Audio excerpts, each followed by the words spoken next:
Monsieur, vous vous approchez un petit peu de moi? Bonjour, Olivier Blenven du SNETAP FSU, c'est les personnels de l'enseignement agricole public.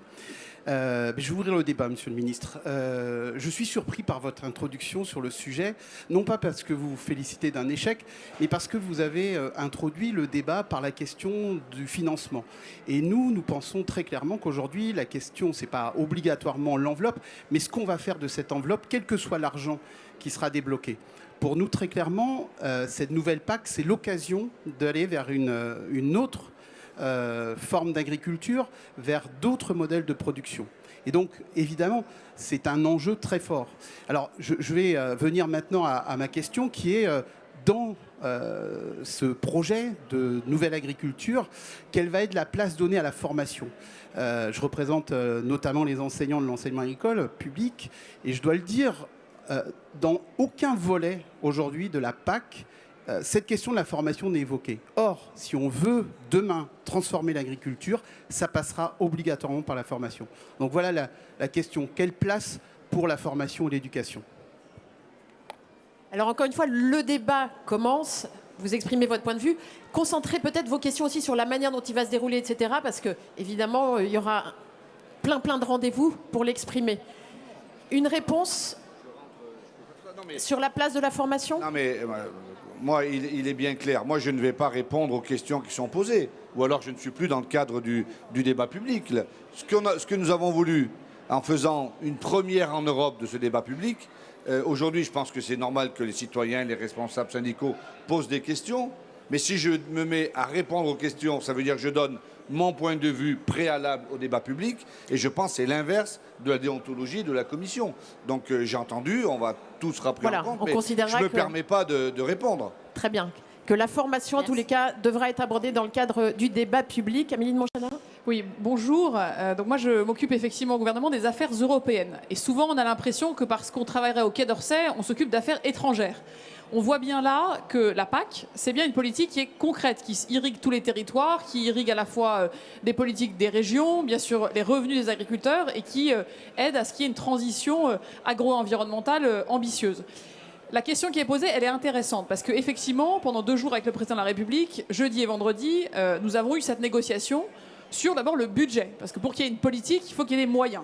Et donc, Didier l'a très bien dit, on a essayé de faire remonter le budget au niveau qui nous semble être le niveau nécessaire pour que nous puissions ensuite avoir des ambitions, avoir des objectifs, avoir peut-être des innovations.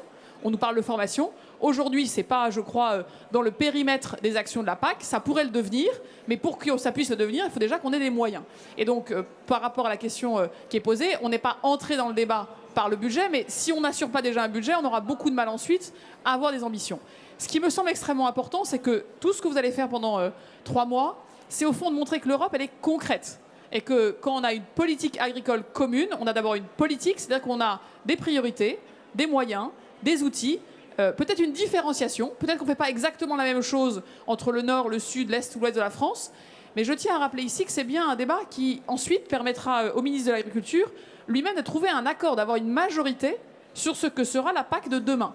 Et il ne faudra pas qu'on oublie que, aussi précises que soient vos recommandations, que vos précisions, eh bien ensuite il faut qu'on ait une majorité. Et vous avez une question à la fin de votre salle qui décide de la politique agricole. Ayons en tête que nous sommes 27 autour de la table.